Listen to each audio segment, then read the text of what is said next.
문제가 통일을 어떻게 할까? 갈라진 민족이 하나로 합쳐져야겠죠. 근데 통일은 첫째는 국토를 통일하는, 땅을 통일하는 거예요. 두 번째는 민족을 통일하는 거예요. 그렇죠?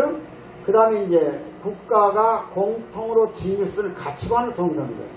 우리가 이념이라고도 하고, 요것만 통일되면 이제 한민족으로 같이 살 수 있어요.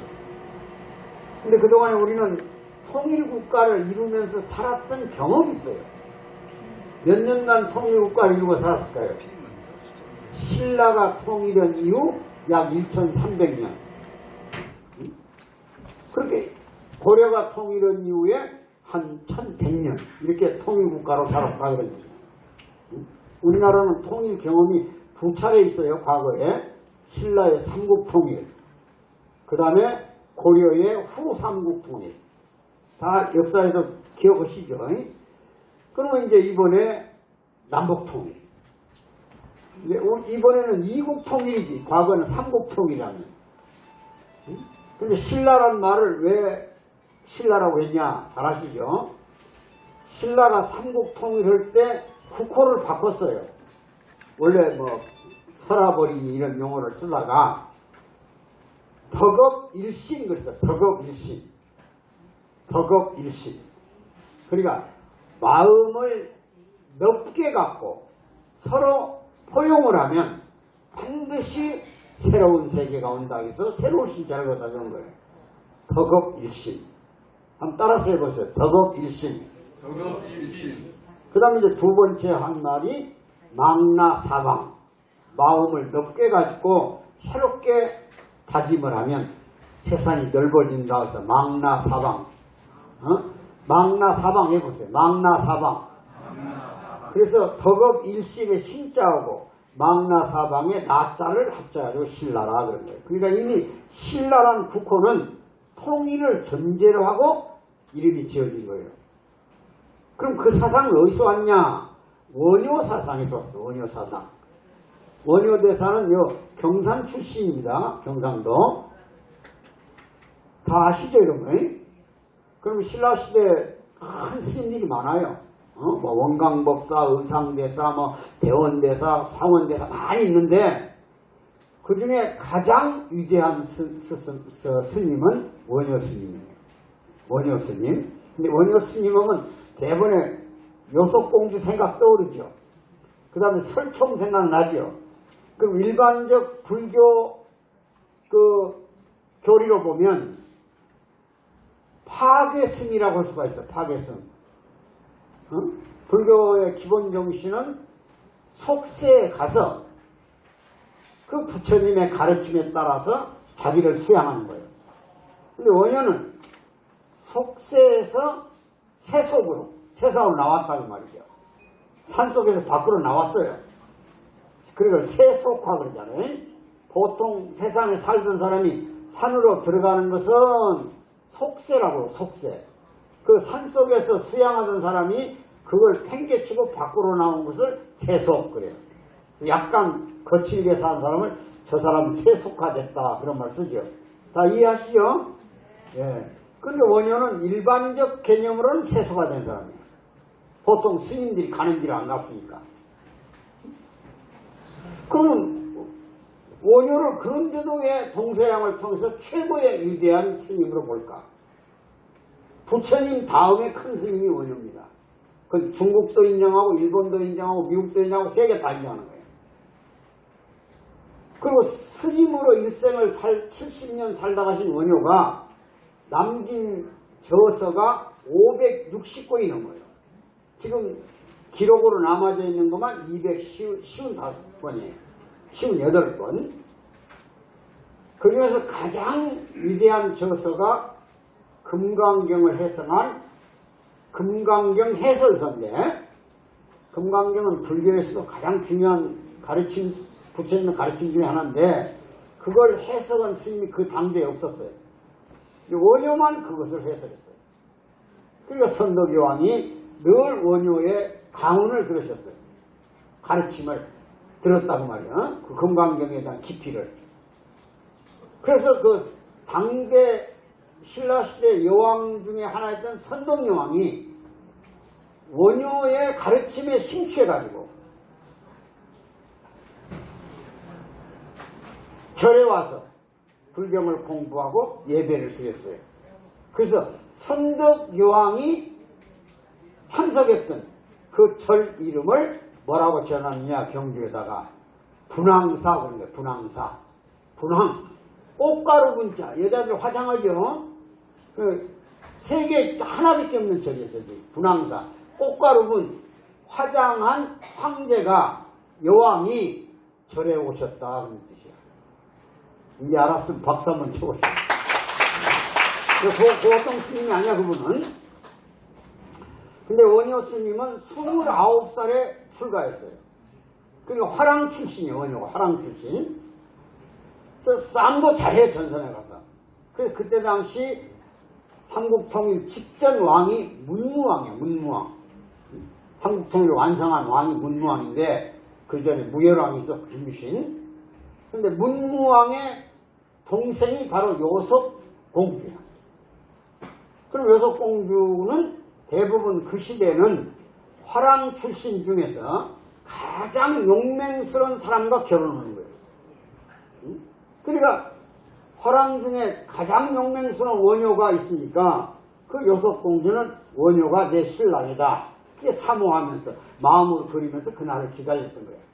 근데 원효는 이미 일찍이 출가해가지고 세상과 조금 떨어지더라도 부처님의 가르침 속에 심취해야 된다는 마음을 굳히고 있었기 때문에 세상적 결혼을 해서는 안 된다는 것도 원효도 알았어요.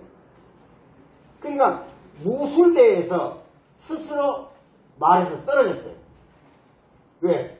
거기서 승리하면 요섭과 결혼을 해야 되니까. 응?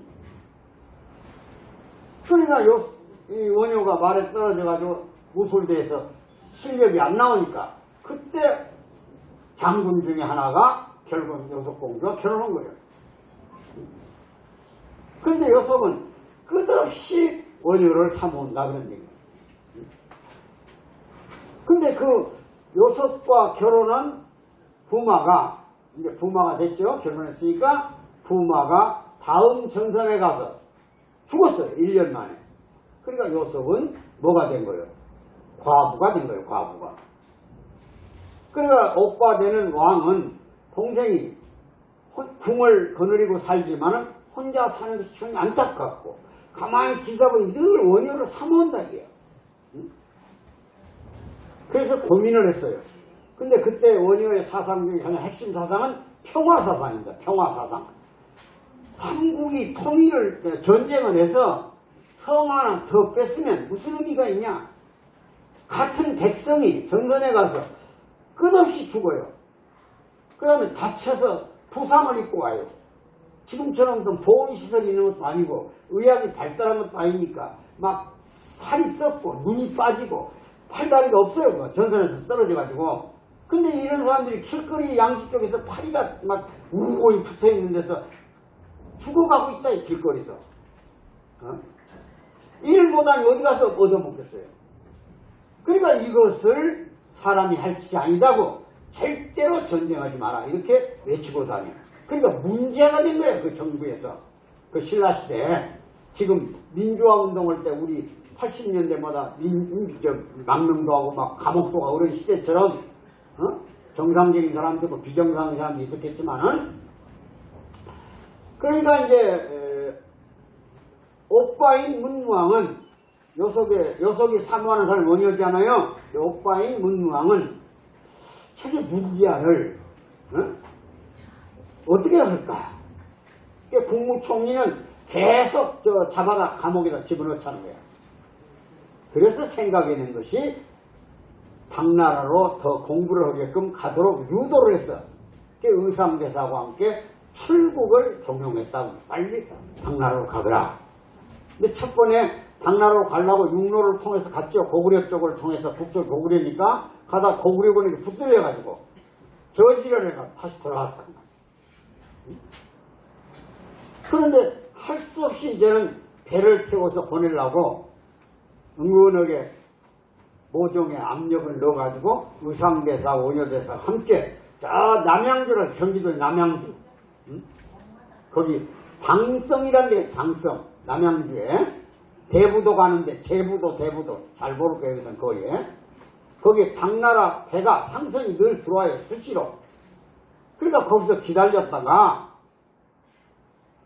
배가 들어오면 그 배를 타고 당나라 유학길을 오르려고 성에서 지금처럼 무슨 시간표가 있겠어. 여기 연락선이 뭐 시간을 주고 다니겠어. 그냥 바람 따라 어쩌다가 상선이 물건 갖고 와서 팔고 또 가고 이런 식의 비정기적으로 노선이 개설되어 있었다 그런 얘기예요. 그래 늘 나와서 이제 백길을 봐야겠죠. 바닷길을. 근데 하루도 아니고 이틀 아니고 어디서 자야 할 거 아니에요. 밤에. 먹을 걸 구해서 먹어야 할 거 아니에요. 근데 첫날 도착한 날 어두워져서 잠자리를 보니까 토굴이 하나 있어. 토굴. 그 토굴이 무슨 골이냐. 지금 산에 가면 무덤이 이렇게 있죠. 무덤이.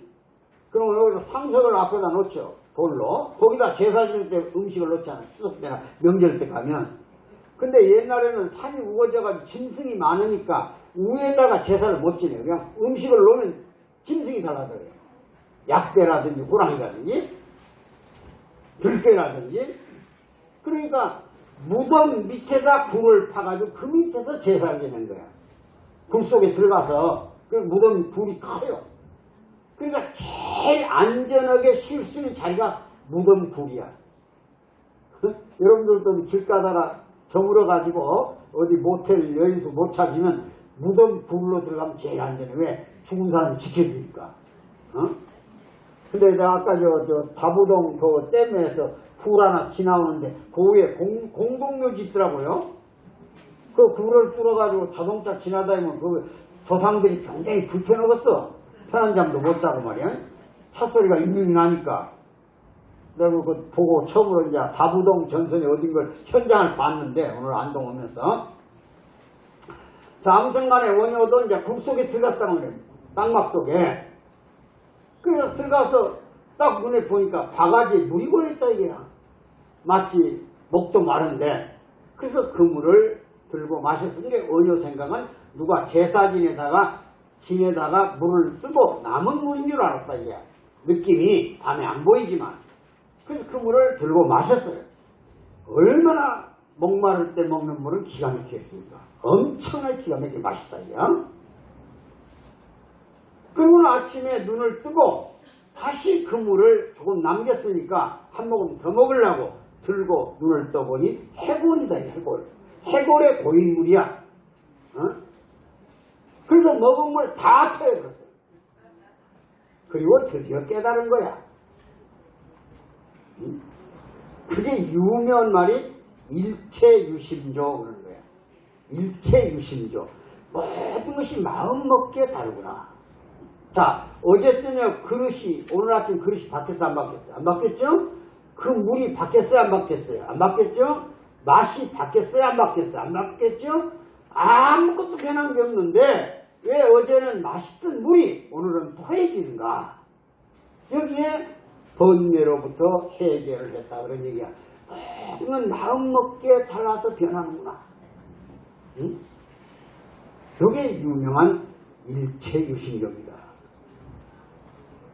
일체유심조 한번 해보세요. 일체유심조. 이미 1300년 전에 천당 지옥의 개념을 딱 정리해버렸어요. 천당도 거기 있고 지옥도 거기 있다. 사람 마음의 변화지. 해골이 변한 것도 아니고 물이 변한 것도 맛이 변한 것도 아무것도 안 변했어요. 그런데 어제는 그렇게 맛있던 물이 오늘은 왜 토해지냐 그런 얘기야. 동감이 가십니까? 동의하십니까?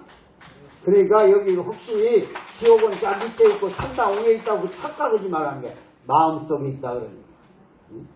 예를 들면 이제 갑자기 같은 고등학교 동창한테서 전화가 한 통 왔어. 네 남편 관리 잘해라. 그래서 왜? 그랬더니 어떤 여자하고 호텔 들어간 걸 내가 봤다. 얼마나 충격적인 지옥이 왔습니까? 그래서 막 전화를 막 여기저기도 전화를 안 받아. 그래서 호텔 쫓아간 거야. 얼마나 심각했겠어요. 이혼을 생각하고 막 만나자마자 멱살 잡고 귓광매를 갈겨버려야 되겠고 막 별 생각을 다 했을 거 아니에요.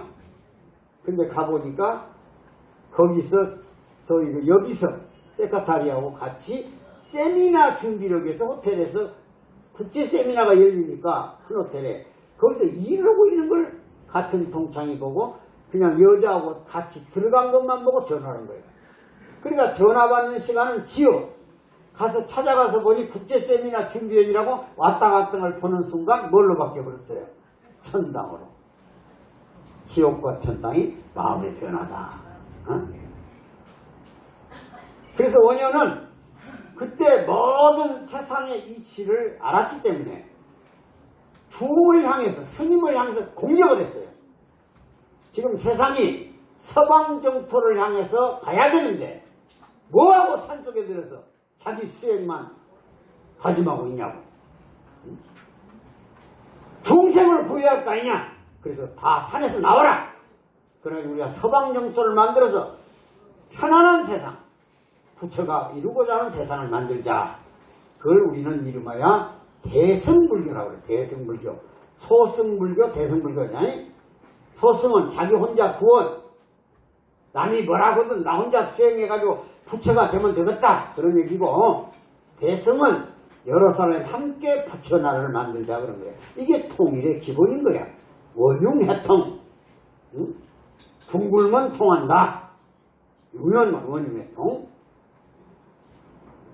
여러분 신라시대 경상남도 창원 땅에서 유명한 삼국유사 얘기가 하나 있어요. 오늘 좀 시간이 내가 이게 얘기를 잘못 꺼내가지고 깊이 있는 얘기를 못하겠네 보니까 요 얘기 한마디 하고 그냥. 달달박박이하고 달달박박이 이름이 달달박박이야. 그럼 한 사람 이름이 또 있는데 그 기억이 또 갑자기 안 나네. 나이가 먹으니까 이거 큰 병이구만. 오래 또 안 써먹었더니 그냥 이름을 잊어버렸네. 어떤 두 사람의 청년이 나이 젊을 때, 그러니까 그때는 조혼이야, 조혼. 13살에 결혼했어요. 그래가지고 똑같은 일상생활합니다. 낮에는 일하고 저녁 때는 집에 들어와요. 그럼 부인이 맞이해주고 애기 낳고 아들 딸 낳고 산다 그런 얘기야. 그러니까 두 청년이 방산남 밑에서 둘이 고민을 해요. 인생이 이러기 위해서 태어났냐? 어? 한 사람이 노일부득이야, 노일부득에. 이렇게 태어났냐, 그런 얘기야? 그러니까 둘이 고민하다가, 자, 우리가 어떻게 세상을 사는 것이 사람의 삶이고 보람인가를 깨닫기 위해서 집을 떠나자. 그래서 월정산이라는 절에다가 암자를 지어서 3년간 수행을 해야 약속을 했어요. 3년 동안 둘이 고뇌하면서 사람이 왜 태어나서 뭐로다 가야 되는가를 서로 간에 깨달을 때까지 그 산속에서 3년을 약속하고 사람 만나지 말고 수행하자. 이렇게 약속을 하고 떠났단 말이에요. 저 창원 땅에서 월정산이라는 산이 있어요. 삼국유사에 나와요. 그런데 이제 3년이 하루 남았어, 하루. 비바람을 겹치면서. 근데 달달박박이 암자에 피가 흠뻑 오는데 피를 잔뜩 맞은 20대 젊은 여인이 찾아왔다 그런 얘기야. 그러면서 달달박박 거사한테 오늘 제가 연약한 여인의 몸으로 강한 비바람 맞아서 몸이 떨리고 은신할 데가 없으니 이 암자에서 하룻밤 쉬어갑시다 그랬어요. 하룻밤 쉬어가자고. 그러니까 달달박박이는 3년간 부부 생활도 안 하고 세상 인연을 다 끊고 오늘 마지막 날인데 너무 예쁜 여자가 상상만 하면 없어요. 얇은 옷 입고 비바람을 맞았으니 전신이 노출돼 있어. 그 유혹과 똑같은 거야. 그래서 단호하게 거절했어요. 나는 수행하는 놈이요. 남녀가 유별하고 내가 부부와의 관계도 안 하면서 수행을 하는데 당신이 어찌 나하고 같은 방에서 지낼 수가 있겠어? 인간적으로는 안 됐지만 당신은 떠나기를 바랍니다. 그러니까 고통을 줘서 보냈다 이거야. 달달박박이가 근데 노일부득이 방으로 이제 와서 암자가 이제 서로 건너편에 다 있는데 와서 똑같은 얘기 있어. 내가 비바람을 만나가지고 은신할 데가 없어서 하룻밤 여기서 지내고 싶으니 어떻겠습니까? 그러니까 노일부도 얼굴이 벌어지더니 아이고 그러고 말고야 어서 드시라고 받아들인다. 그 전혀 다르지 않은 생각이? 이 사람은 계율을 지키기 위해서 쫓아버렸고 한 사람은 계율을 뛰어넘어서 구제하는 차원에서 여동생 같은 어린애가 왔는데 어찌 밤중에 비바람 속에서 다른 어디로 가라고 하냐. 어서 드시라. 안쪽으로 드시라고요. 아랫목이 그래도 뜨뜻하니까 불도 떼고. 그러니 한참 있던 여자가 애거를 해. 내 몸에 산기가 있어. 애기를 낳을 것 같다는 거야. 그러니 물을 좀 뒤펴다 달라는 거야. 그러니까 노일부도 그냥 또 얼굴이 멀리 좀 깊어졌어. 그러고 말고야. 저 뒷뜰에 가서 비바람이 오지만, 쏟아지지만 내가 불을 뒤펴서 물을 뒤펴다가 목욕물을 갖다 줄 테니 조금만 기다리시라고. 아니, 얼마 있으니까 목욕물을 가지고 들어왔다. 응? 아니, 여인이 거기서 옷을 싹 벗어버려. 그나마도 걸친 옷을 목욕해야 이제 애기를 하려고. 근데 남자가 전부 뒷바라지를 하는데 누가 뒷바라지 한다고요? 달달박박이요? 노일부득이요? 노일부득. 듣기는 잘 알아들으셨네. 그 말은 쫑긋하죠? 관심 있죠? 어떻게 된가? 노일부득이가 물을 뒤펴주고 목욕을 때 다 수발을 했다 이거야. 그 진짜 옷을 벗고 목욕을 하는 거야. 응? 그래서 가만히 지켜보고 있어요. 이제 목욕하는 장면을. 근데 가만히 보니까 노란 황금으로 변해버렸어요. 여인이 목욕하던 여인 얘기 난다고 목욕한 노인이 그러더니 어딘가 훌쩍 떠나면서 노일부득 당신은 도가 완성을 했으니 기꺼이 떠나리라고는 사라져버렸다. 부처님이 시험을 한 거야. 여자로 변해가지고 과연 계율의 벽을 뛰어넘나 못 넘나 그걸 보려고. 생각을 한번 해보세요. 어느 게 시대가 옳은 것인가? 무슨 사사로운 마음을 가지고 있는 게 아니야.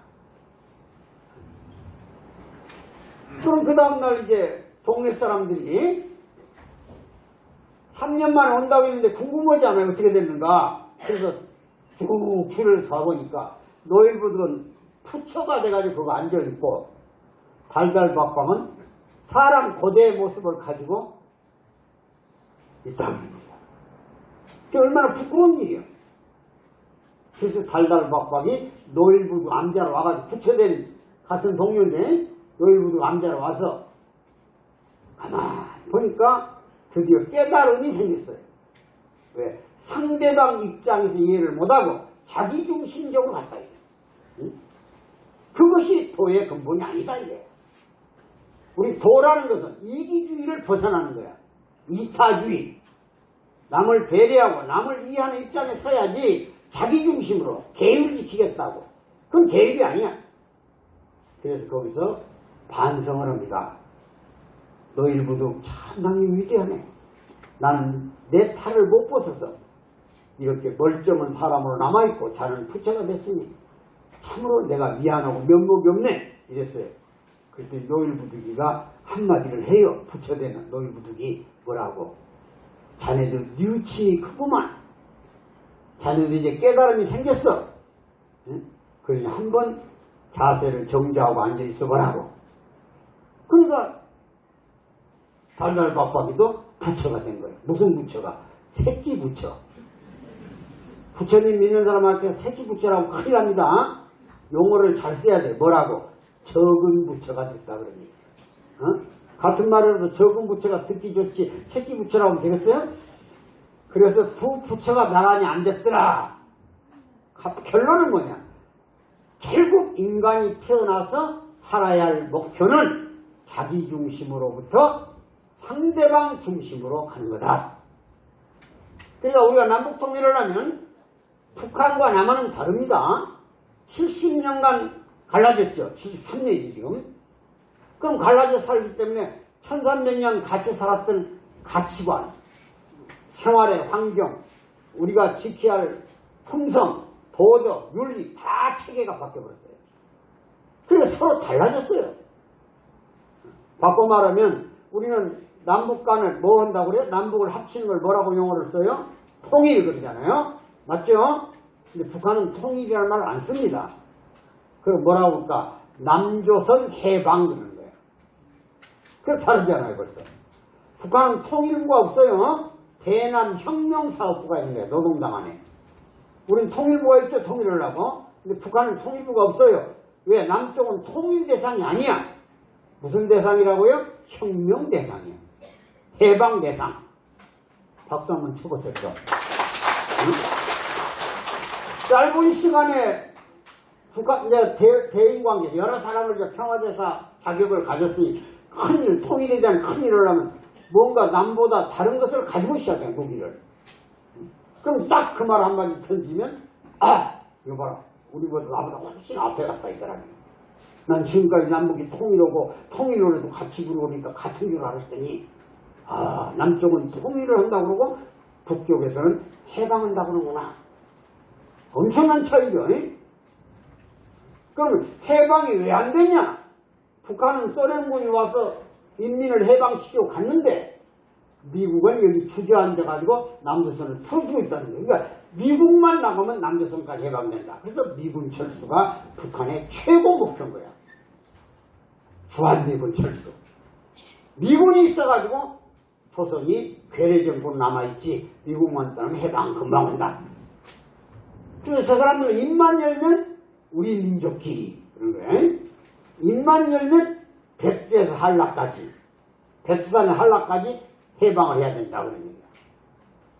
요것만 알고 가도 이제는 평화에서 자격은 있는 거예요. 자 박수 쳐보세요. 또. 12시 반까지는 해도 된다고 했잖아 아까. 자 그러니까 이제 북한과 남한이 다른 것은 다만 우리가 같은 건 뭐냐? 언어는 같아요. 언어. 북한이나 우리 언어 같습니다. 근데 언어도 어떤 부분에서는 상당히 변화된 언어들이 있어요.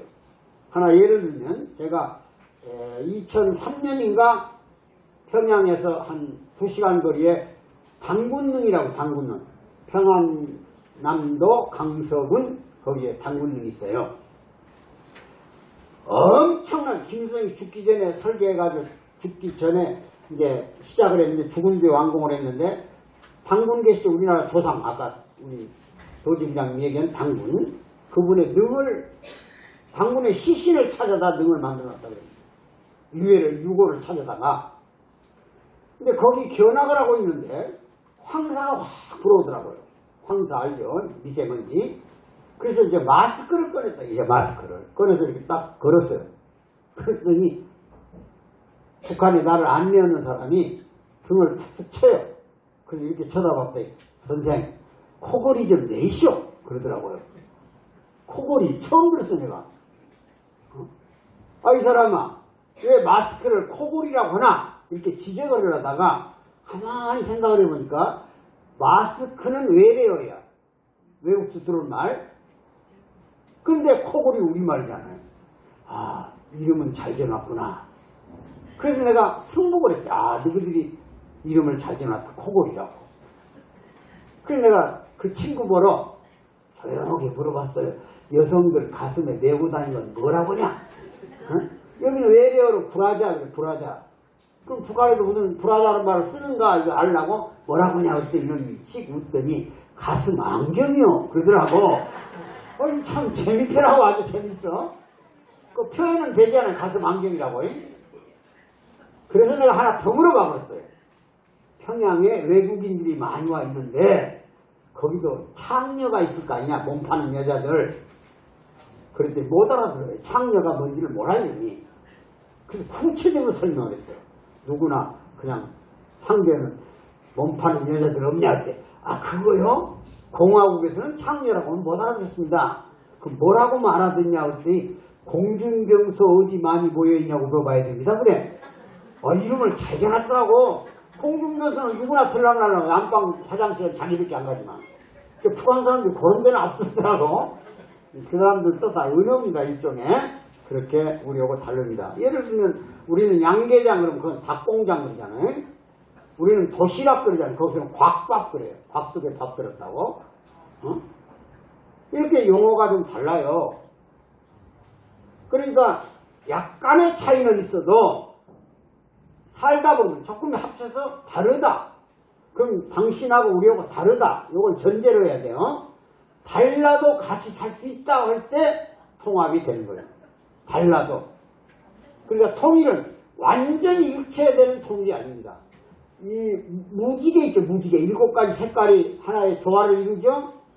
그 다음에 저 오케스트라는 거 있죠. 여러 가지 악기가 모여서 조화를 이루어서 우리를 즐겁게 하는 음악을 내는 게 있죠. 이런 것들처럼 남북이 달라도 서로 달라도 이해를 하면 불편하지 않는 거예요. 지금 여러분 평화제사님들 중에는 교회에 나가서 계시는 권사님도 있고 절에 나가서 또는 보살님도 계시고 다 있을 수 있어요. 근데 여기는 평화를 외치고 평화를 선전했던 문선명 한학자 총재님의 사상 가지고 남북 통일하자 이래서 지금 모인 평화제사님들이야. 근데 원칙이 딱 하나 있어. 그것이 뭐냐? 초종교 초교파다. 교파도 초월하고 종교도 초월한다. 왜? 우리 민족의 통일은 우리 모두가 해야 할 일이고 북한의 통일 중에 제일 중요한 것이 하나 있어요. 하나님을 받아들이게 하자 이제 그쪽에다가. 왜? 거기는 김일성 가문이 하나님이라는 거야. 헌법에다 김일성을 한국의 조상, 한민족의 조상이라고 써놔버렸다니까. 헌법에다가. 그러니까 김일성 수령. 응? 여러분들 북한 사람들 요 가슴 심장 위에다가 김일성, 김정일이 그 초상화를 배지처럼 만들어가지고 붙이고 다니는 거 봤죠? 다 알죠? 북한 사람 보면 다 달고 오죠? 그걸 우리는 배지라고 할 수 있지만 북한 사람들은 그 배지라고 안 합니다. 영어를 뭐라고 쓰냐? 초상휘장 그러는 거예요. 초상휘장. 초상화를 휘장화했다 그런 얘기야. 초상휘장. 그런데 왜 여기다 안 달고 여기다 달았을까? 여기가 바로 심장이 있는 데입니다. 심장. 응? 그래서 그 사람들 말에 의하면 김일성, 김정일 위원장을 수령을 심장에 모시고 다닙니다 그래요. 붙이고 다니는 게 아니라 모시고 다녀. 만약 북한 가서 거기다 왜 달고 다니면 손가락 잘라버려! 그렇게 합니다. 잘라버리라고요. 큰일 납니다. 아, 두 어르신 수령님을 모시고 다니는구만요. 이렇게 표현해야 돼요. 그럼 왜 그렇게 모시고 다녀야 되냐는 원칙이 있어요. 그 사람들도. 이게 바로 인간관에서는 사람이 어디서 왔냐를 논할 때 우리가 기독교인들의 인간관, 생명관은 다릅니다. 성경을 잘 보면 이런 말이 나와요. 예수 제자 한 분이 예수님을 따라다니는데 갑자기 아버지가 돌아가셨다고 연락이 왔어요.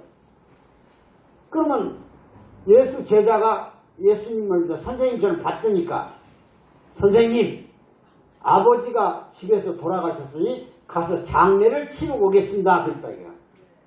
그러면 웬만한 사람 같으면 갔다 오게 그래야 할 거 아니야. 근데 예수님 대답은 단호합니다. 뭐라고 했냐? 죽은 자는 죽은 자에게 맡기고 산 자는 나를 따르라 그런 거야. 기가 막히죠? 자, 그럼 죽은 자는 죽은 자에게 맡기라고 할 때 첫 번째 죽은 사람 누구요? 그 제자의 아버지죠. 그러면 그 사람들을 장례 치는 사람 동네 사람들이죠. 믿음이 없는 사람들. 그러니까 예수님은 자기를 따르고 말씀을 믿지 않는 사람 죽은 자로 놓고 산 자는 말씀 속에 있는 사람, 그 사람을 산 자로 기록했다 그런 얘기예요. 북한에서도 김일성이가 뭐라고 나타나 있냐면 부모가 육신을 준 것은 사실이야. 그거 인정해요. 그러나 육체적 생명보다 더 귀한 생명이 하나 있다는 거야. 그걸 사회적 정치적 생명 그러는 거예요. 응?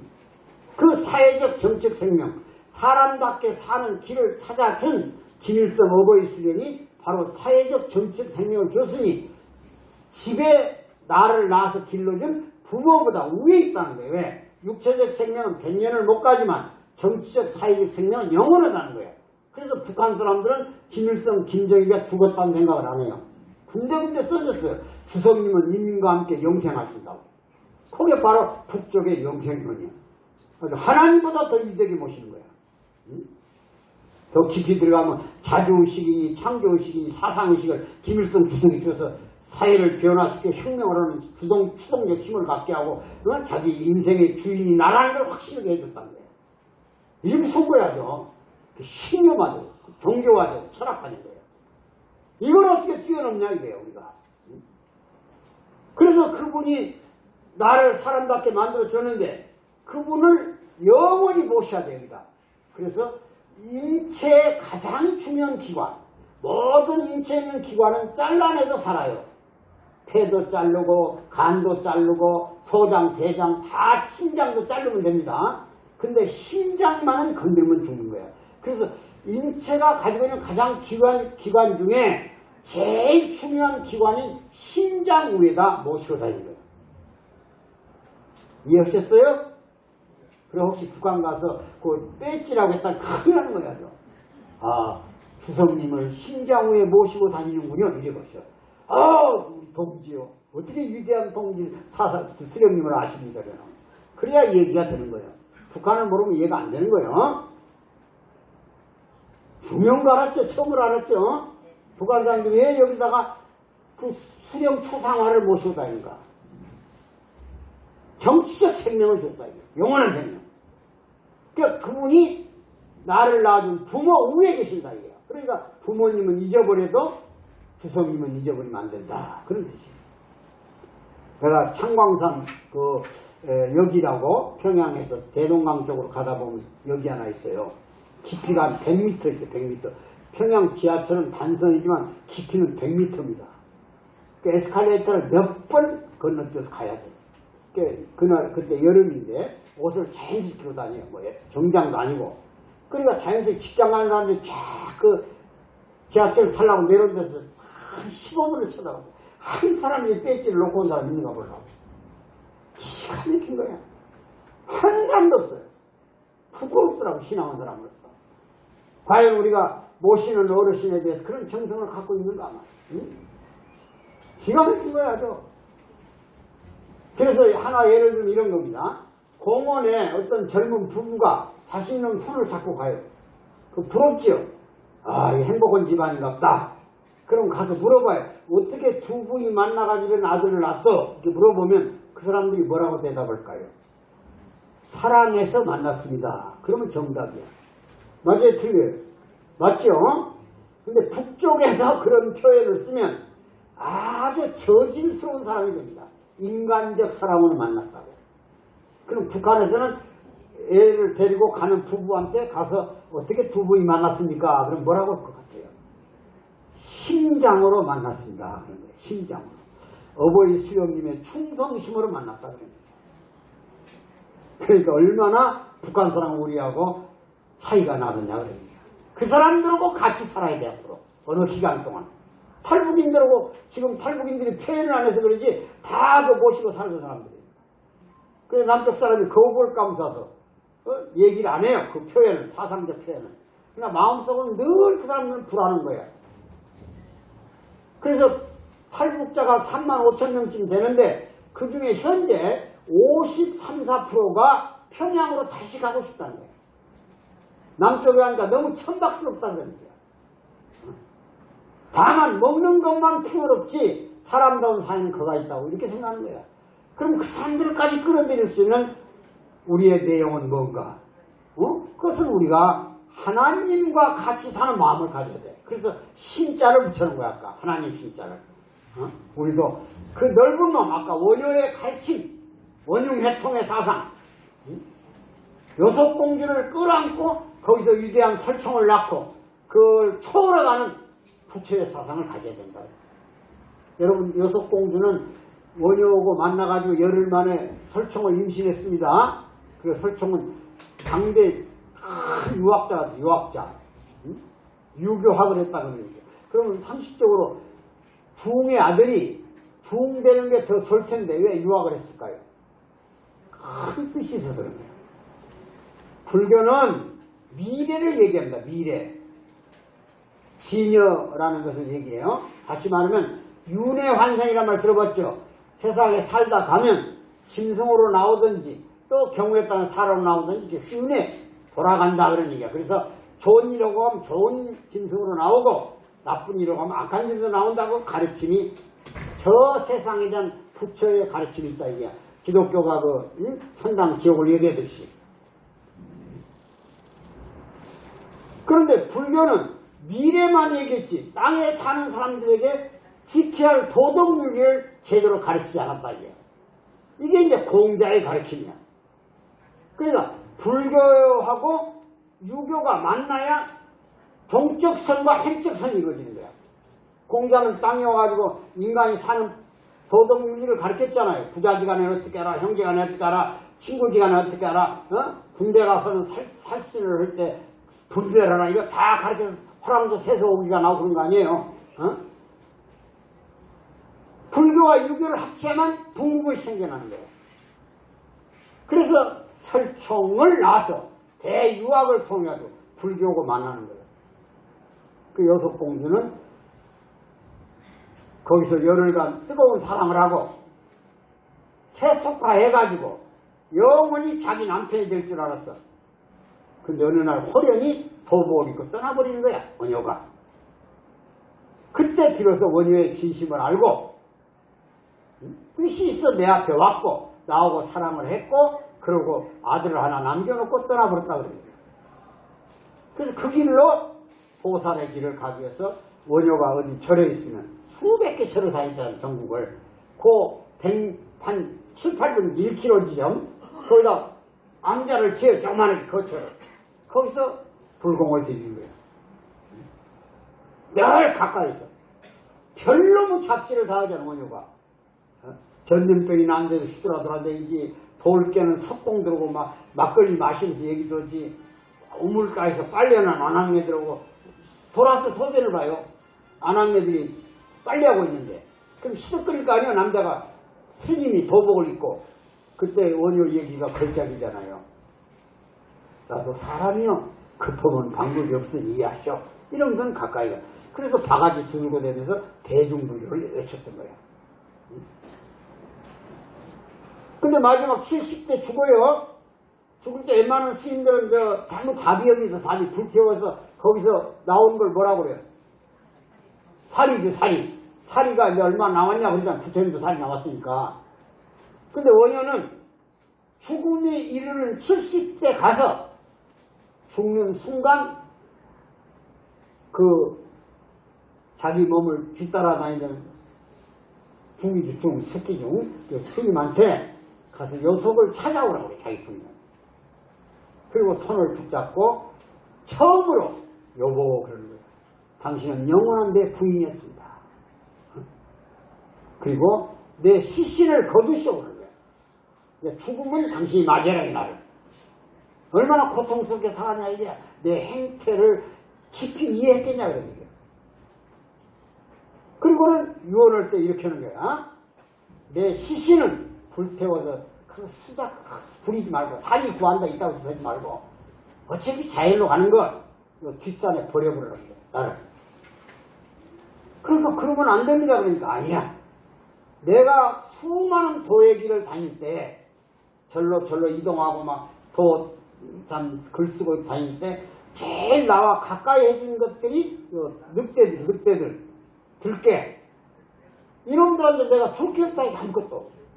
그래서 시신을 이놈들한테 줄라니 나를 들판에 버리고 혹시 뼈를 한 덩어리라도 남겨놓고 내는 들깨들이 뼈를 못 먹을 수 있잖아요. 장단뼈 같은 거. 그 뼈를 지금 전등사 자리에 묻어서 기억하는 사람들이 영원히 기억하도록 남겨주시오. 그러거든요. 그래서 그 약속대로 전등사에다 뼈를 묻었어. 지금은 이제 있는 점도 몰라도. 근데 당대 유명한 이제 설총은 유학자가 돼가지고 정말로 큰 일을 했죠. 이두도 창안하고. 그러면 이제 아버지를 이제 찾아갔어. 한번 가문사란 절로. 그랬더니 그때가 가을인데 단풍이 잔뜩 절에 깔렸다, 이 마당에. 그러니까 이제 노스님을 찾아가서 아버지 스님, 내가 당신을 제대로 이해를 못했지만 당신이 남긴 저서를 몇 번 읽어보니 당신은 보통 사람이 아니었습니다. 이렇게 얘기를 했어요. 그때 아무 소리 안 하더니 빗자루 갖다 줘요. 마당에 단풍 좀 쓸어보라고. 그래서 아버지가 마당이 지저분하니까 깔끔하게 하고 싶어서 나한테 일을 시킨갑다. 그러고는 마당에 단풍을 쓸어서 이렇게 산더미를 쌓아놨어요. 그러더니 와가지고 산더미처럼 쌓아놓은 단풍잎을 확 집어서 마당에다 뿌려버려요. 그리고 딱 한마디 하고 들어가 버렸습니다. 뭐라고? 가을에는 단풍이 운치가 있는 거라고. 깨끗이 가을에 마당이 깨끗한 마당보다는 낙엽이 뒹굴고 있는 그 길이 더 뜻이 있다 이거야. 내가 당신들 생각으로, 세상 사람 생각으로 여섯공주하고 섹스하기 위해서 만난 게 아니고 미래의 큰 도의 기반을 놓으려고 그 길을 갔으니 이해를 해라. 그래. 응? 기가 막히죠? 박수 한번 쳐보시었어. 응? 왜 이렇게 원효를 내가 깊이 할까요? 우리 할아버지니까. 내가 설가 아니요. 설용수. 원효 이름이 설사입니다. 설사. 설사난 설사. 생각사자. 응? 그리고 서당이 원효의 본명이고, 원효는 본명이고 서당은 호예요. 경상 출신이고, 경상도. 그래서 두 사람이 신라 삼국통일의 정신적 지주가 되고 그 바탕 위에서 신라를 통일의 기반 위에 세워놨지만 결국 나중에 김춘추라든지 김유신 이런 사람들은 군사적으로 외교적으로 당나라를 끌어다가 통일을 기반을 세웠는데, 그러나 이미 고구려도 세잔했고 백제도 아주 부패가 극도에 도달했으니 나라가 전멸을 해서 신라가 그래도 삼국을 통해서 우리 영토를 지켜서 지금까지 온 거예요. 마지막으로 이제 설총은 자기 아버지 원효를 잠깐 이해해가지고 이제 돌아가신 뒤에 저 아까 여기 분황사에다가 동상 하나를 써서 동상, 원효의 동상, 동상 구리로 만들잖아요. 구리로 주석으로 딱 세워가지고 이제 동상 제막식을 가운을 입혔다가 동상 이제 가운을 벗기잖아요. 제막식을 때. 그때 당시 당대 유명한 벼슬한 사람들 쫙 모시고 이제 큰 스님, 금강경을 해서는 양반은 수천 명의 스님 가운데 그분밖에 없었으니까 뭐 나 그 얘기하려면 한이 없어요. 5권으로 요약한 걸 갖다 그냥 그 국사가 그냥 압력을 넣어가지고 그 불태워버렸잖아요. 와서 그 강해를 하라고 그러는데 선덕여왕이 그 5권을 해설을 했는데 그 책을 그냥 불태워버렸다 이거예요. 그 국사로 있는 스님이 돈을 줘가지고. 근데 웬만한 사람은 자기 심부름 거던 사람 매수돼가지고 불을 질러버렸어요. 불러다 호통칠 거 아니에요. 근데 원효는 그 불태운 스님, 이제 자기 밑에 스님이야, 하수 일하는 스님을 불러다가 그래 불이 잘 타든가 그럽니다. 그러니까 그냥 제 부족한 놈이 그냥 돈 몇 푼에 매수돼가지고 그 태우라는 약속대로 그냥 불태워버렸는데 얼마나 후회스러운지 모르겠다 그러니까 등을 두들겨주면서 깨달음이 생겼다니 얼마나 기특한가. 잘했네. 이러고는 구루마 타고 가면서 구루마 위에서 5권을 요약해서 해설한 것을 금강경의 해설서, 그것이 3권으로 요약되어 있는 거야. 금강경서라고.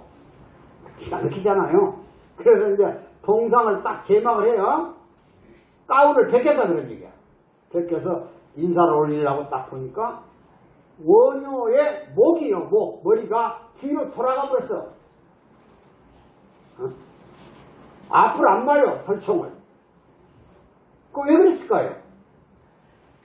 그것은 원효가 아들을 낳은 목적이 있잖아요. 다 유교, 불교를 통합시켜서 하나의 큰 국민정신을 만들려고. 그런데 아직도 아들 설총이 아버지를 잘 이해 못했다 그런 얘기야. 그래서 거기서 반성을 하고 후회하면서 죄송합니다. 이미 소홀해가지고 아버지의 그 큰 사상, 깊은 사상, 수천 년을 두고 민족이 깨달아야 할 사상을 미처 못 읽었습니다. 그리고 후회하고는 돌아가다가 이제 또 어쩔 수 없고 동상을 비틀어볼 수도 없고 말이야. 돌아가다가 궁금하잖아요. 혹시나 하고 돌아보니까 그때서 아버지 머리가 다시 돌아오더라고요. 그래서 둘이 상봉했다 그런 얘기야. 예? 그 처음 들었죠? 박수 치시죠. 끝날 거야. 자, 바꿔 말하면 뭐라고 내 얘기를 했냐면, 통일을 하면 그런 큰 마음을 먹어야 돼요. 자기 이익을 다 내놓을 각오를 해야 돼요.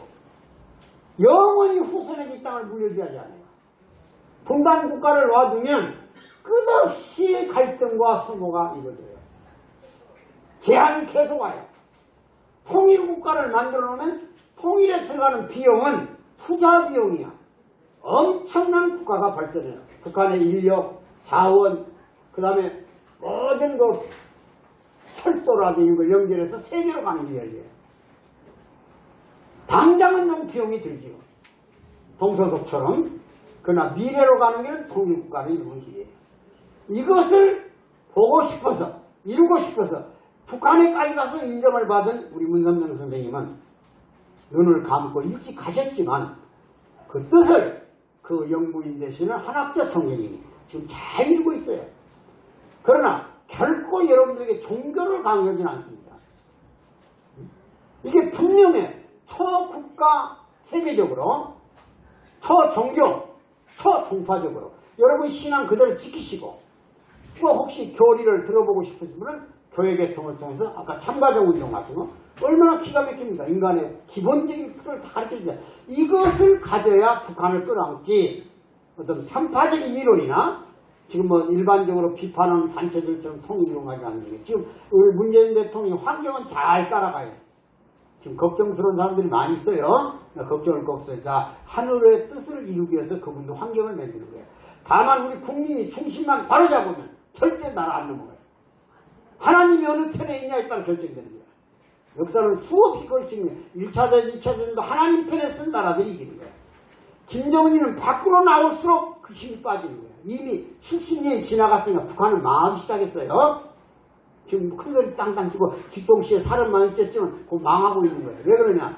어둠의 세력은 태양이 비치면 그림자가 존재해요, 사라져요. 우리 어르신. 응? 어둠의 세력은 태양이 오면은 그림자가 있어요, 없어요? 응? 없지요. 그러니까 김정은이가 자유집으로 나왔고 싱가포르로 기어나왔고 와싱턴까지만 갔다면 끝나는 거예요. 끝나는 거예요. 이미 집 앞에 있는 거예요. 자체적으로 없애버려. 왜? 경제발전은 북한처럼 100개월 동안 가지고 절대 안 되는 거예요. 경제는 자율에 의해서 기업하는 사람들이 스스로 하고자 하는 의욕이 생길 때 가는 거지.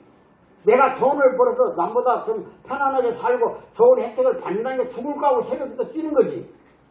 어? 똑같이 너나 먹는다는데 어떤 놈이 새벽부터 뛰었어? 일 안 하는 놈이 스스로 건데. 어? 내가 돈 벌어봤자 다른 놈이 놀다가 와서 가져가 버리는데. 옛날에 새마을운동 안 해봤어? 부지런한 사람 일찍부터 나와서 막 참 쓸고 막 마당 쓸고 집집은 고쳐가지고 뭔가 동네를 빛나게 했는데, 게으르는 맨날 뭐 나온 거나 있는가 하고 들여다보다가 이장 뭐 안 나왔어? 이러고 타가려고만 하면 누가 기분 나빠서 그러고. 지금 북한은 배급 체제가 무너져버렸어. 완전히 인구의 80%가 배급을 못 받아요. 그래서 생긴 것이 뭐라고요? 장마당. 장마당에서 없는 것이 없어요. 남쪽에 뭐 우리 밥통 쿠쿠 밥통부터 해서 남쪽 물건 다 가 있어요. 중국 상표로 바꿔가지고. 어? 다 알아요, 북한 사람들이. 우리 드라마 우리가 보기 전에, 연속곡 우리가 보기 전에 북한이 먼저 봐요. 여기 녹화해놓은 거 중국에 가서 편집해가지고 북한에다 먼저 팔아요. 어?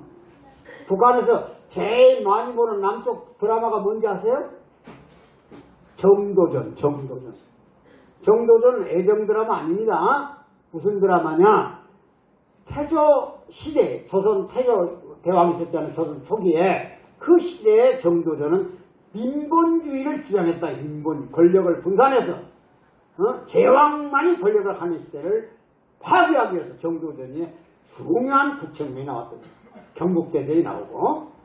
그 드라마를 지금 북한사람이 제일 많이 보는. 그건 뭘 말하느냐? 백두혈통 체제를 거부하고 있는 거예요. 그 다음에 노래 중에서 남쪽 노래를 북한에서 제일 많이 부르는 노래가 있어요. 지금 하도 남쪽 노래를 많이 부르니까 김정은 체제가 뭘 선언해버렸냐? 1953년 이전에 남북한이 같이 부르던 노래는 부르라 그래버렸어요. 그러니까 찔레꽃 붉게 피는 남쪽 나라 내 고향부터 시작하는 거기서. 그러니까 술이 한 잔 얼큰하게 들어가면 마지막에 부른 노래가 무조건이에요. 태평양을 건너 인도양을 건너서라도 아랫동네가 부르면 무조건 달려갈 거예요. 아랫동네가 어디요? 대한민국이 부르면. 이 마음은 다 와 있어. 우리가 조그만 중심 잡고 확실한 국가관을 가지고 이 평화제사대 큰일만 해주면 제발 소사되지 말고 또 식사 밥만 먹고 안 나오거나 그러지 말고 오늘 나도 임명장 받은 거는 철저히 나와가지고 통일의 그 기반을 하늘이 이루어주는 거 하늘이. 어? 독일 통일을 뭐 인간인 것 같아요? 콜 총리가 자기가 한 것 같아? 죽을 때 자기 해고록에다 써놨어. 하늘이 통일의 문을 열어주었고 독일 시민들이 그 문을 들어갔다는 거야. 그래서 준비하자는 거야. 그래서 결론은 준비된 통일은 축복이고 준비되지 않는 통일은 재앙이다. 알아들으셨어요? 자, 다시 한번 해봅시다. 준비된 통일은 축복이고 준비되지 않는 통일은 재앙이다. 때가 다 왔습니다. 우리가 하고 싶다는 사고 안 하고 싶다 안 하는 게 아니야. 체제가 무너져버리면 스스로 우리가 끌어안아야 돼. 그러면 자기가 가지고 있는 모든 거 절반은 내놓고 각오해야 돼. 절반은. 그래서 통일국가를 물려주고 가야지 자식들한테. 그렇지 않으면 자식들이 안 나오는지 걱정됐잖아. 살 길이. 그 북한하고 통일해야만 북쪽의 자원과 북쪽의 노동을 남쪽의 자본과 기술이 서로 합쳐가지고 번영된 평화의 국가, 통일국가를 만들 수 있다는 확신을 가지고 여러분들이 통일 역군으로서 대상을 역임을 다해 주시다는 당부를 드리면서 오늘 강의 마칩니다. 감사합니다.